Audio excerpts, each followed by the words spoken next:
Hello friends, इस video में हम लोग बात करेंगे केवीएस और एनवीएस का जो कंबाइंड एग्ज़ाम हो रहा है, जिसमें आपको 10 और 11 जनवरी को पेपर है। काफ़ी पास आ गई है डेट। तो उसके बारे में कुछ इंपॉर्टेंट पॉइंट्स देख लेते हैं, जिसमें से आपको लैब अटेंडेंट और एमटीएस के बारे में देखेंगे। लेकिन इस वीडियो में हम लोग लैब अटेंडेंट के बारे में बात करेंगे कि पेपर का लेवल क्या रहने वाला है, आपको मैक्सिमम कितना स्कोर कर लेना चाहिए कि आप सेफ साइड में रहें, ठीक है, और क्या एक्सपेक्टेड कट ऑफ क्या रह सकती है। हम लोग इसके बारे में प्रॉपरली डिस्कस करेंगे, ठीक है। तो चलिए शुरू करते हैं। जैसे कि आपको मालूम है कि लैब अटेंडेंट के लिए ये लेवल 1 की एक जॉब होगी, जिसमें आपका जो बेसिक पे होता है वो 18,000 से लेके 56,900 तक होता है, ठीक है। और आपकी इसमें जो एज मांगी गई थी वो 30 ईयर्स तक मांगी गई थी। अब इसका आप ये देखिए कि इसमें जो क्वालिफ़िकेशन है वो 10th pass with a certificate diploma in laboratory technique, ठीक है। आप 10वीं पास हो या डिप्लोमा इन लेबोरेटरी टेक्निक और 12th class with science stream from a recognised board या यूनिवर्सिटी, ठीक है। तो इसका जो लैब अटेंडेंट का जो पेपर एग्ज़ाम का जो लेवल होगा वो क्लास 10th का होगा। और क्लास 12th का साइंस अगर आपने किया है तो आप जो है इसको अप्लाई कर सकते हैं। वो तो आपने कर दिया होगा जिन्होंने भरा होगा। ये बात इसलिए हम हाईलाइट कर रहे हैं क्योंकि जो एग्ज़ाम का जो क्वेश्चन फ्रेम किए जाएंगे उन क्वेश्चंस का लेवल जो होगा वो 10th और 12th के बेसिस पर ही वो क्वेश्चन फ्रेम किए जाएंगे, ठीक है। और बाहर और भी जो पोस्ट हैं उनमें जैसे कि जो रिक्वायरमेंट्स है वो ज़्यादा हैं, तो उनमें ग्रेजुएट लेवल के क्वेश्चन भी पुटअप किए जा रहे हैं, ठीक है। तो ये रहा लैब अटेंडेंट का जो पेपर का लेवल हमको देखने को मिलेगा, क्लास 10th और 12th के लेवल का देखने को मिलेगा। अब देखिए, एक इम्पॉर्टेंट बात ये है कि जैसा कि आप लोगों ने ईएमआरएस का पेपर देखा हो, ठीक है, आपने दिया भी होगा। ईएमआरएस में आपने लैब अटेंडेंट का पेपर दिया और ईएमआरएस में आपने जीएसए का भी दिया होगा और हॉस्टल वार्डन का भी दिया होगा, ठीक है। जिसमें से हॉस्टल वार्डन जो था वो ग्रेजुएट लेवल के क्वेश्चंस में फ्रेम किए गए थे, मतलब वो दिया गया था। लेकिन लैब अटेंडेंट और जीएसए जो पेपर कंडक्ट कराया गया, इसमें भी क्वेश्चंस के लेवल जो हैं वो इजी देखने को नहीं मिले, ठीक है। आप लोगों ने पेपर दिया होगा तो आप लोगों को आइडिया होगा, और अगर जिन्होंने नहीं दिया है तो उन्होंने पेपर देखा ज़रूर होगा, जिसमें से उनको आइडिया लगा होगा कि मैथ्स जो थी वो काफ़ी डिफ़िकल्ट थी और उनमें से वो क्वेश्चन इजीली नहीं हो पा रहे थे। और मान के चलिए जो एक एवरेज के स्कोर मैथ्स सेक्शन में था वो 1 से लेके 10 क्वेश्चन तक ही लोग जो है अटेम्प्ट कर पाए थे। और ध्यान रहे कि ये जो एग्ज़ाम कंडक्ट करवाया था वो सीबीएसई बोर्ड ने ही कंडक्ट करवाया था। और ये जो केवीएस और एनवीएस कंबाइंड वैकेंसी है, ये भी जो है केवीएस और एनवीएस ही कंडक्ट करवा रही है। तो आप जो पेपर का लेवल आप एक्सपेक्ट कर सकते हैं लैब अटेंडेंट के लिए और एमटीएस के लिए, ठीक है, जिसमें भी ये इन्होंने मेंशन किया है कि 10th और 12th के लेवल पे करेंगे। लेकिन उसमें आप श्योर ये मान के चलिए कि पेपर का लेवल आपको इससे कई ज़्यादा गुना ऊपर देखने को मिलेगा, ठीक है। आपको जनरली ऐसे नहीं देखने को मिलता है। जो पिछली बार पेपर एनवीएस का कराया गया था उसमें जो 60 नंबर के साइंस के क्वेश्चन थे वो अप्रोचेबल थे, मतलब वो किए जा सकते थे।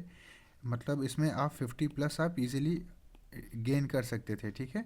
और जो बाकी रीजनिंग वगैरह पार्ट थे, मतलब उसमें भी आप अगर 20 क्वेश्चन पूछे गए थे तो उसमें आप 17 क्वेश्चन, अगर अच्छा खासा पढ़ा लिखा लड़का है, मतलब जो प्रॉपर प्रैक्टिस करके गया है, मॉक टेस्ट लगा के गया है और टेस्ट सीरीज़ वगैरह लगा के गया है, तो वो इतने अचीव कर सकता है, ठीक है, इतने क्वेश्चन ला सकता था। लेकिन इस बार के जो पेपर के पैटर्न देखा जा रहा है उसमें जो पेपर का लेवल है वो काफ़ी ऊपर हम लोग को देखने को मिलेगा उसमें। अब आइए हम लोग जो है सिलेबस एक बार देख लेते हैं, उसके बिहा पर भी हम लोग को आइडिया लगा लेते हैं कि क्या रहने वाला है, ठीक है। और रही बात एडमिट कार्ड की, आपको कब तक जारी कर दिया जाएगा, तो सिटी इंटीमेशन डिटेल्स तो आपको मिल गई हैं कि किस सिटी में आपको रहना है, मतलब किस सिटी में आपका एग्ज़ाम होगा। और जैसा कि आपको मालूम है कि एग्ज़ाम 10 और 11 जनवरी को है, तो आपको जो एडमिट कार्ड जारी कर दिया जाएगा वो इनसे 2 दिन पहले आपको मिल जाएगा, ठीक है। 8 से 9 जनवरी के बीच में आपको एडमिट कार्ड देखने को मिलेगा, ठीक है। और चलिए फिर इसके जो पेपर पैटर्न है उसमें सेफ़ स्कोर और कट ऑफ के बारे में भी हम लोग थोड़ा ध्यान रख लेते हैं। और देखिए, जैसे नेगेटिव मार्किंग इस पेपर में होगी, ठीक है। और ये जो पेपर है उसमें 1/3 की माइनस मार्किंग होगी। इस बात का आप ध्यान रखिएगा कि जब आप एग्ज़ाम कंडक्ट करें तो उसमें गेस वर्क ज़्यादा ना करें, ठीक है, क्योंकि ये 1/3 जो है आपको काफ़ी ज़्यादा नीचे लेके चला आता है। तो ये रहा। और जो पेपर पैटर्न है लैब अटेंडेंट के लिए, हम लोग एनवीएस में लैब अटेंडेंट और एमटीएस के बारे में बात कर रहे हैं, लेकिन फ़िलहाल लैब अटेंडेंट पे डिस्कशन चल रही है हम लोगों की।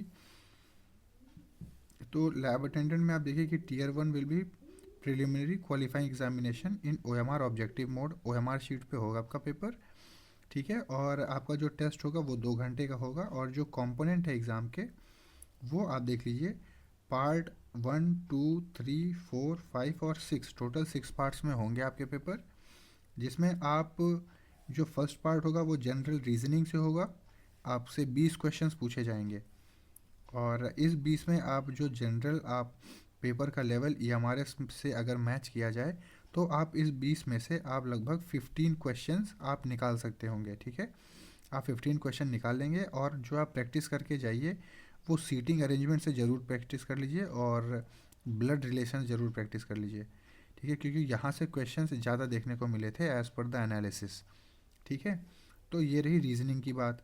अब देखिए न्यूमेरिकल एबिलिटी जो है ये 20 इसमें भी पूछे जा रहे हैं, लेकिन इसमें ये श्योरिटी नहीं है कि ये उनका स्तर क्या रहेगा। स्तर तो हाई रहेगा, लेकिन आप कितना कर पाएंगे ये थोड़ा डाउटफुल है। तो आप इसमें एक 10 जो है आप एवरेज स्कोर मान के रख सकते हैं। और बेसिक कंप्यूटर के जो 20 क्वेश्चंस पूछे जाएंगे, इसमें ये इजी पार्ट होता है थोड़ा, तो आप इसमें 17 to 18 क्वेश्चंस आप निकाल सकते हैं, ठीक है। तो इसको अगर हम ऑन एवरेज 17 क्वेश्चन मान लें तो ये इतना रहेगा। अब जनरल नॉलेज, इसमें आपको करंट अफेयर वगैरह, history, geography, polity, science, GS वगैरह देखने को मिलेगी, जो कि काफ़ी बड़ा रहता है सेक्शन, है ना। उसको कवर करना काफ़ी डायनेमिक पार्ट है वो। तो आप इसके जो 20 क्वेश्चन है इसमें से आप 10 से 12 क्वेश्चन हम निकाल सकते हैं, 12 क्वेश्चन मान के चलते हैं। और जो इंग्लिश का जो कॉम्पिटेंसी लैंग्वेज है, इसमें से 10 क्वेश्चन आपसे पूछे जा रहे हैं, और आप 10 में से आप 7 क्वेश्चन ऑन एवरेज ला सकते हैं, ठीक है। और फिर आपका जो एक अदर जो मॉडर्न लैंग्वेज होगा जो आपने सेलेक्ट किया होगा फॉर्म फिलअप करते समय, ठीक है। और ये जो 10 नंबर का होगा सेम चीज़, इसमें भी आप 7 नंबर आप ला सकते हैं। तो आपके टोटल जो स्कोर बनते हैं उसके बारे में हम लोग बात करते हैं। आप इनको ज़रा एक बार जोड़ें, कितना है 15 + 10 + 17 + 12 + 14, 7 7 14, 68 आपका ऑल इन ऑल आ रहा है। तो टोटल मार्क्स जो हैं वो आप 68 ऑन एवरेज आप ला पाएंगे।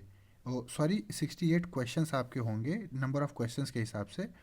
लेकिन अभी जब आप इसको जो टोटल मार्क्स है आपका वो अगर 300 है, तो एक क्वेश्चन जो मार्क्स होगा वो आपका 3 का हुआ, तो 68 × 3 अगर आप करेंगे तो 204 क्वेश्चन नंबर आपके बन रहे हैं, 204, ठीक है। तो आप 300 में से 204 आप स्कोर कर रहे हैं, ठीक है, अगर आप इतने क्वेश्चंस कर पाते हैं, ठीक है। और आपके जो कट ऑफ बनेंगे वो 60 to 70 के क्वेश्चंस के बीच में ही आपको लाई करेंगे, तो आप कट ऑफ क्लियर कर जाएंगे, ठीक है।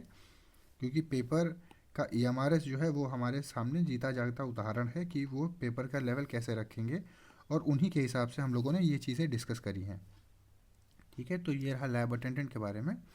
और जो भी आपको डाउट हो वो आप कमेंट सेक्शन में लिखिएगा, जो आप सोचते हैं, है ना, किस चीज़ में प्रॉब्लम है, क्या पार्ट आपको कैसे मैनेज करना चाहिए, उसके बारे में हम लोग बात करते हैं।